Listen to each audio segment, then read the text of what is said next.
Hi, this is Tanya again, and tonight I'm gonna discuss a little about, or talk a little about what many other people are talking about right now, and it is the Roe versus Wade situation that has flared up the abortion debate again.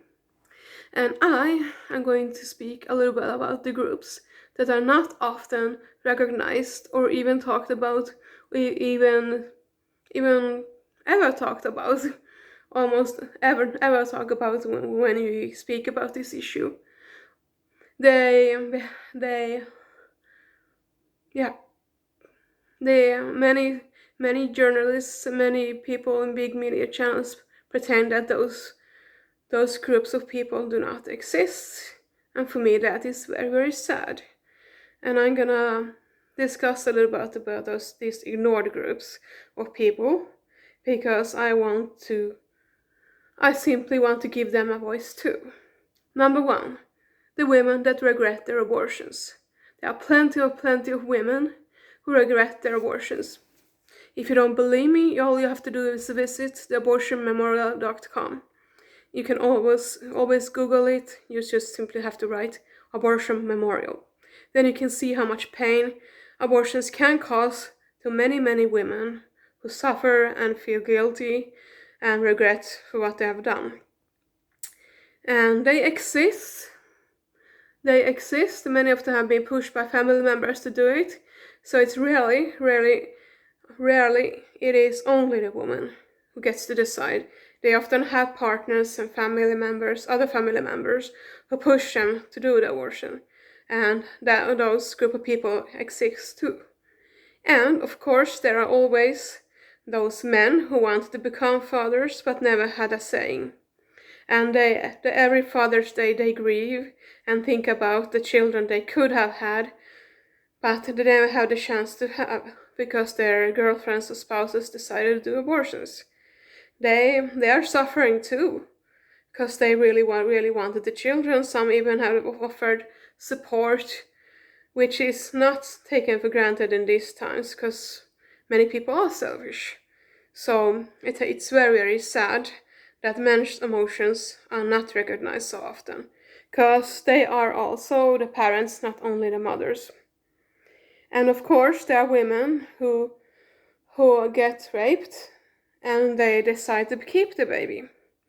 And with the right support, therapy, and perhaps being prayed for in the churches, so they can experience emotional healing, they can become very good mothers to the children, and the child can even be a part of the healing process, a proof that something good and beautiful can come out of something horrible. Because it's not only the rapist in the situation of rape, it is only the man is not considered, the way I see it, being the father, because a father is the one who takes responsibility for the child, not only who takes part in making the child, but raising the child and taking care of the child. Therefore, you should not only think about children conceived by rape as the rapist child, because the mother is the one who carries the child, and it's 50% of the mother too. The rapist is only the DNA part.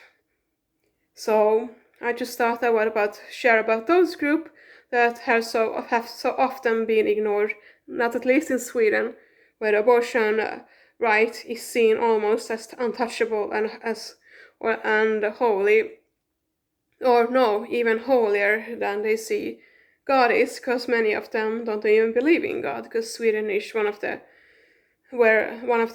most atheistic countries in Europe. But women exist who regret their abortions. Women exist who have kept children who have been made by rape. And men exist who grieve when they never got to become fathers, even if they wanted to. And women also exist who used to be pro-choice but became pro-life.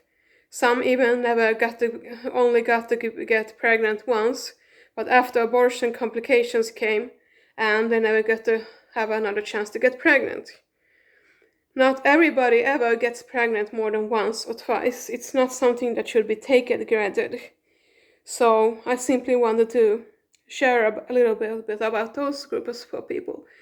And of course the health people who used to work as midwives, and who got traumatized when they saw late-term abortions being performed, and saw how the children who have survived abortions have been drowned and stuff, horrible stuff like that, that has given them nightmares, so they had to quit working as midwives. So I simply wanted to be their voices too. Yeah, that's all I have to say. We remember how precious you are, and you're created in the image of God, and that Jesus loves you. God bless.